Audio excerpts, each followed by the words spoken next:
好，特別來關心中日關係哦，還有這個包括在美國之內的等等的關係。我們來看到台灣有事將會行使集體自衛權，這是來自於高市早苗最新的說法。這說法一出啊，是引發了中日外交戰的全面引爆。那麼等一下我們也會來關心到的是，現在由這個高市早苗的一些作為跟他的言論，看起來是不是日本的軍國主義復辟危機再現呢？等一下都會一起的來做關係。確實可以感受到中日的關係最近劍拔弩張，這一把火主要就是由新的日本首相高市早苗他所燒起的。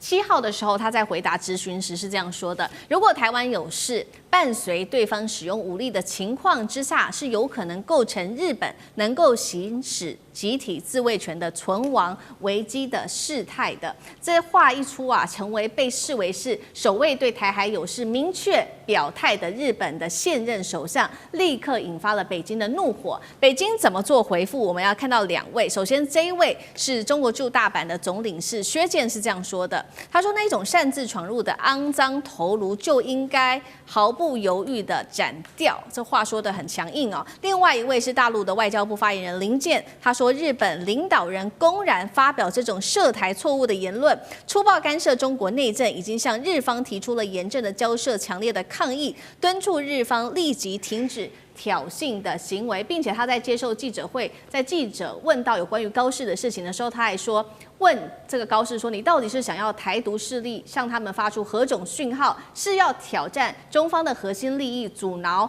中國統一大業嗎？你想要把中日關係帶到什麼樣子的地方去？那麼高市他其實也做了一個回應哦，他特別講到說，針對這些發言是符合政府的見解的，他不會做撤回。現在看起來中日關係已經燒到最高點了，為何這個高市要不惜槓上中國戰狼，也要硬撐到底？漢庭怎麼看？第一個最簡單當然是轉移內部的焦點了。他在競選的時候承諾要讓日本的經濟規模10年之內翻倍，他要透過大規模的財政刺激啦、貨幣寬鬆啦。但現實的狀況呢，日本的債務高漲已經超過 GDP 的250%，位居全球的前列。他如果繼續舉債撒錢的話，那本來就已經岌岌可危的財政平衡，大概只會離崩潰更近。同時，屋漏偏逢連夜雨，在今年10月，公民黨呢也退出了跟自民黨的執政聯盟，所以高市早苗呢，他已經失去了在众議院的穩居多數，政權岌岌可危。在這個局面之下，他當然會需要一些破局的舉動，是啥呢？那就是來談一談台灣問題，對吧？那就是轉移國內經濟頹勢的一個替罪羔羊啦。台灣嘛，真可憐。所以日本當前的經濟困境堪稱是3高2低。好，債務占 GDP 的比例創新高，通脹率呢超過3%，老齡化超過30%，而 GDP 的增長大概只有0.8%，貿易順差連續5年是負的。所以高市早苗他就把苗頭轉向了中國大陸。既能夠符合自己保守派的選民，也能夠為失敗的經濟政策來做開脫。另外一方面，當然就是他個人的政治向往跟政治定位和野心的企圖了。因為畢竟呢，他是符合整個右翼的政治立場和戰略野心。因為他的這個政策傾向性來看，本來就是要推動安保策略的轉向，甚至呢試水軍事解禁。這一直都是自民黨跟維新聯盟長期的重要目標跟主張。所以長期來看，日本的極右翼，他當然是希望能夠突破和平憲法的一種這個束縛跟框架，那來實現他修憲擴軍和所謂國家正常化作為一個終極夢想。那高市也知道，就如果沒有一個足以顛覆傳統的認知，所謂外部重大威脅出現，那我的修憲就會缺乏急迫性跟合法性嘛。所以他上台之後呢，就是大搞這種激進的姿態，放大中國大陸的威脅，在民眾營造一種你看戰爭迫在眉睫啊，那我就可以為修改憲法增加更多的民意基礎。所以現在他一方面也尋求要大幅增加防衛的預算，一方面呢就把台灣問題跟日本呢來掛上鈎。這些它不是單純的激進的發言，更是高市早苗精心設計的政策鋪墊。一方面呢穩住自己的弱勢政權，一方面也為擴充軍備備路。好，這一回這個高市的激進的言論被視為是這個為了政治選票上面的考量，不過也有從其他的說法。另外一方面就是他最近有很多軍事上面的動作，也有一個說法是不是軍事主義的復辟？等一下會請酈將軍來帶我們看。那我們先來看到說，這個高市他為什麼這麼有底氣？大家就在看說會不會是川普給他的呢？畢竟10月份的時候大家還記得嗎？當時川普不是訪問日本嗎？這兩位呢互動非常的好。那麼川普還大讚說，美日兩國我們是最強的盟友。還跟高市說呢，任何你想要的，任何你需要的幫忙，美國我們都會在那裡。這個話才說完1個月，怎麼這個川普立刻態度大轉向了呢？我們要來看到，在記者被問到這個中日的外交風暴問川普的時候，沒有想到川普是冷酸這是最新消息。他說，很多盟友也不能說是朋友，他們佔我們便宜的程度是超越中國的。為什麼川普態度又大轉彎了？高市會成為川普外交棄子嗎？這有點諷刺哦。幹哥怎麼看？因為你得罪的是中國。你要我川普表態的話，我就不能表態，很簡单。為什麼？老實講一句，高市他本來就是一個右翼傾向的首相，這個我們都知道。但是高市也是很少數上任之後，大家知道哈，日本首相哈上下哈，我們就已經習以為常了。可是對於他的自衛權的擴張，沒有像高市這個人講得這麼清楚過，所以他的意向是必須要讓日本的那個自衛權能夠真的合法化，能夠擴張。那所以說，他對於這個在日本周邊海域的這些日本自衛隊的活動呢，他基本上他都是非常贊成跟支持的。所以在這個情況之下，老實講一句，他今天提到這個漢庭剛才講得很對啊，他必須要轉移這個焦點啊，不然的話，你說他今天，他的債務高築，然後你現在還要再擴增一樣的軍費嗎？對，他必須要再擴增。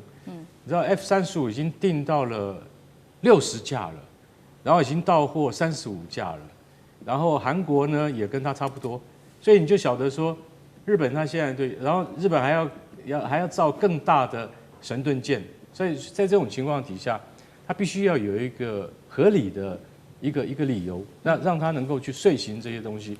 那你就看到了，他說這個叫做存立危機事態。什麼叫存立危機事態？就是存亡危機。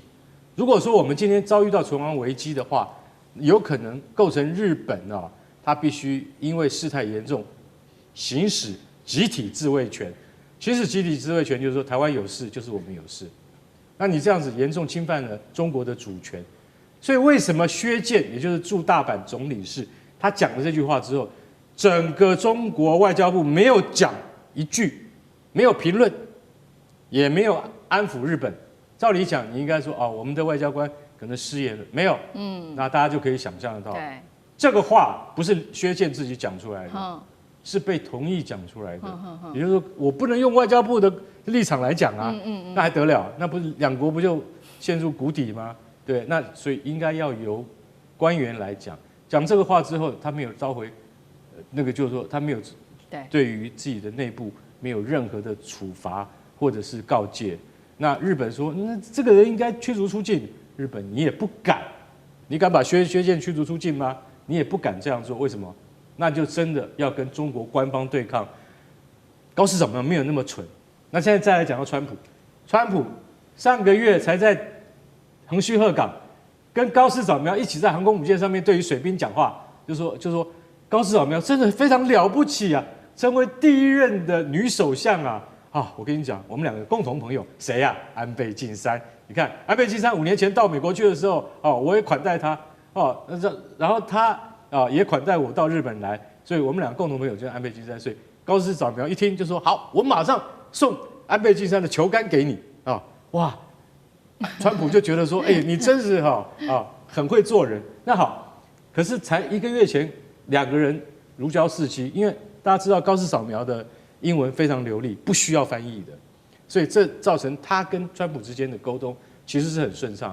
可是還不到1個月，為什麼川普既然今天接受記者的訪問，說，你看那個薛健的事情，總統你有什麼看法？他說沒有啦，我跟你講啊，很多朋友也不見得是真的朋友啦，因為有時候他會佔我們的便宜啊，比中國還要厲害。你講的不就是日本嗎？對，意思是什麼？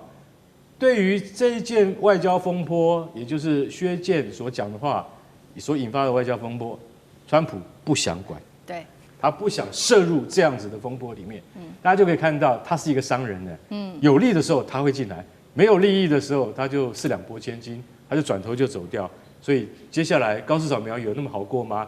我們拭目以待吧。好，這樣看起來，從川普的言論，好像高市有點像是被川普捅了一刀哦。不過另外一方面，我們來看到，如果從軍事上面的角度來做一個解讀，最近日本的種種動作，還有這個高市的種種動作，有一點點像是這個日本軍事主義的復辟嗎？等一下請將軍來帶我們看，因為美日最近的軍事動作真的很多，大家記得嗎？9月份美日才剛結束這個叫做“堅毅之龍”的聯合軍演，美軍本來要撤走它的這個提豐飛彈在這個延國基地的，但是後來不但沒有撤走之外，還變成常駐，這引發了中俄的抗議。除了在這個提豐有在日本美軍有設之外，還有在菲律賓同樣都在做部署。所以射程我們從地圖來上面特別做解讀哦，下面這一圈是菲律賓，那上面就是在日本，他們射程是可以涵蓋到北京、上海，甚至是俄羅斯的海參崴的。再加上高市又有這麼激進的言論，觸動日本軍國主義復辟的敏感神經，好像都是來威脅中國的嗎？這是第一個問題。第二個，是不是有軍事主義復辟的現象？日本會不會成為美國對付中國的一個大刀？李將軍怎麼看？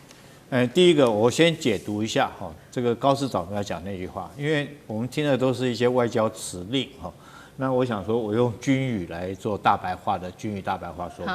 高市早苗講這話就是，你中國大陸如果說對台灣動手來講的話，我就主動打你，就這麼簡單哈，就做源頭打擊。那他有什麼武器可以做源頭打擊？大家不要以為日本這個在外面騙人說他是只有和平憲法，全部都是自衛隊哈。我們講說武器來講分守勢跟攻勢，它有攻勢武器哦，它譬如說是它有 AGM-158空對地的導彈，直接可以打到中國的本土。第二個來講，它有400枚的戰斧型巡弋導彈，都是2500公里的射程，可以攻擊中國的本土。所以提豐放在那邊，它是不會撤的。